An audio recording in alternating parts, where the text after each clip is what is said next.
Alors c'est assez impressionnant évidemment d'ouvrir, mais c'est du vide derrière. Alors normalement c'est complètement du vide, lui c'était plein mais de pus. Donc voilà, mais normalement en effet il y a quand même une bonne partie, de la place, pas mal de place avec de l'air avant d'arriver au cerveau. C'est vrai que nous on imagine notre cerveau juste derrière là, que là je lui fais un trou au même endroit. Non, pour lui il y a quand même une bonne cavité bien vide derrière son crâne à cet endroit-là. Bienvenue dans Rendez-vous Veto, aujourd'hui à la clinique de Grosbois à Paris. Pourquoi le cheval est là déjà? Alors il est venu là parce qu'il sentait particulièrement mauvais et qu'il y avait du jetage depuis son naseau qui commençait à faire du bruit en respirant. Cette odeur-là déjà est assez caractéristique d'un problème de sinus, donc on est reparti sur ces radios de sinus en premier qui ont bien confirmé différentes anomalies, des lignes de niveau, des sinus qui étaient beaucoup trop pleins à la radio, alors que normalement c'est quand même des cavités aériques, donc assez vides. Ici ça paraît granuleux un petit peu. Le pus dans les sinus a tendance à être caséeux, ce qu'on appelle caséeux, c'est un peu cette consistance de pâte à modeler assez ferme, ça peut faire un peu cet aspect-là. Et là on voit que voilà, on a plusieurs dents qui pourraient assez facilement avoir des soucis. Ici on pourrait avoir un diastème qui pourrait faire remonter des bactéries. Et puis voilà, comme je disais, normalement les racines dentaires ça peut aller jusque là. Quand les bactéries ont à remonter sur tout ce trajet-là, ça met longtemps. Là elles n'ont plus qu'à remonter jusqu'ici, donc potentiellement c'est plus facile pour elles. Après ces radios, on est passé sur une buccoscopie. Buccoscopie qui est aller mettre une caméra dans la bouche et qui nous permet de regarder vraiment attentivement les différentes dents.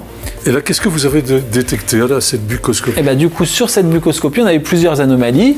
Du côté sain aussi, mais principalement du côté atteint, une grosse carie et des petits diastèmes. Une grosse carie sur la dent du coup 209 qui communique justement avec les sinus, dont la racine se trouve à la base des sinus. Et donc quand on a des caries ou des diastèmes sur ces dents-là, on peut avoir des bactéries qui remontent, qui vont jusque dans le sinus et qui nous font derrière une infection de ce sinus. Donc en premier lieu, on a enlevé cette dent anormale. On a vu qu'en retirant la dent, on avait beaucoup de nourriture qui revenait, qui était coincée entre deux dents tout le long du trajet également, en plus de la carie. Donc voilà, ça c'était la première partie de la chirurgie qui était le retrait de cette dent. Et la deuxième partie de la chirurgie qui était donc une trépanation des sinus, deux trous en l'occurrence, dans le front, le sinus frontal et dans le sinus maxillaire pour aller nettoyer tout ce pus et rendre ces sinus vides et propres. Alors donc là vous flushez, donc vous amenez de l'eau pour en grande quantité pour carchériser un peu son sinus. En faisant ça, dans son cas à lui, on se rend compte qu'on a également de la nourriture, un petit peu de foin qui arrive au milieu du pus et qui confirme donc la contamination par la bouche. C'est en mâchant, il envoie du foin, donc dans son cas à lui, principalement probablement entre les dents, ça remonte le long des dents et derrière ça va dans le sinus, ça fait un trou dans le sinus et avec toutes les bactéries qui vont avec et le milieu de culture que ça crée. Donc derrière ça, tout ce pus qu'on peut voir qui est très épais, un pus vraiment très ferme qui est également caractéristique des infections dans les sinus.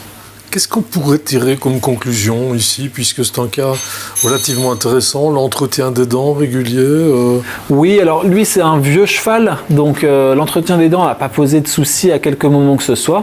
Néanmoins, au bout d'un moment, on a des dents qui sont toutes courtes, plus étroites, et on a des risques un petit peu plus importants de soucis au niveau de ces dents-là. Il a quand même 27 ans, donc il a eu le temps de bien faire pousser ses dents.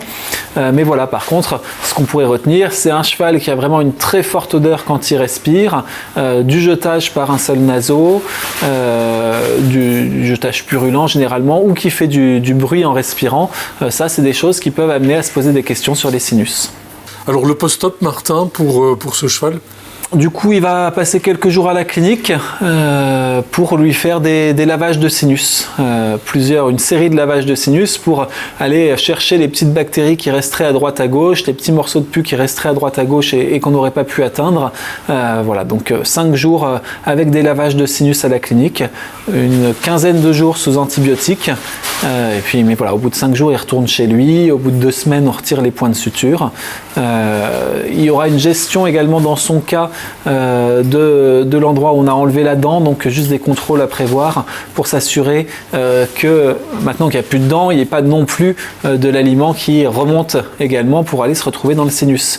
Donc on va, avant sa sortie, là on a mis des compresses dans l'espace de la dent, et avant sa sortie on mettra un plug qui va rester lui plus longtemps pour continuer à boucher le temps que tout ça cicatrise et qu'on puisse plus avoir du coup de contenu de la bouche vers le sinus. Plus de peur que de mal. Oui, c'est vrai que la propriétaire craignait une tumeur dans son cas. Au final, c'est bien mieux malgré tout d'avoir une infection, une sinusite secondaire à un problème buccal plutôt qu'une tumeur, c'est clair. Altano, one group, one vision.